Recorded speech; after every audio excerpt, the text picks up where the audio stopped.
Muling pinanindigan ng Kamara ang pagsulong sa economic charter change. Paniwala ni House Majority Leader Manuel Jose Dalipe, makatutulong ito sa pagpapalago ng ekonomiya, partikular na ang utilities, education at advertising sector. Pakinggan natin ang report ni Milky Rigunan.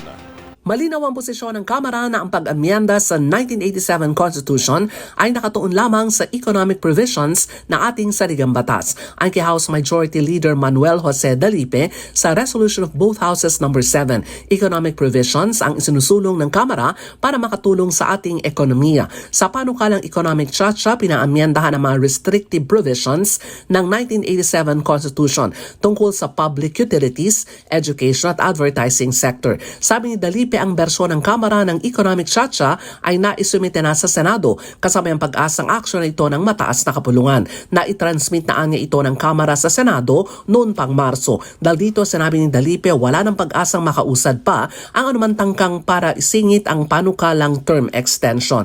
Reaksyon to ni Dalipe sa Resolution of both Houses No. 6 na isinumite ni Ilocos Norte Representative Angelo Barba. Sa bill ni Barba, ipinapanukalang extend ang term of office ng mga kongresista sa 5 taon mula sa kasalukuyang 3 taon, pero ang termino ay lilimitahan na lamang sa 2. Para sa MBC TV Network News, ako si Milky Rigunan, una sa Pilipinas, una sa Pilipino.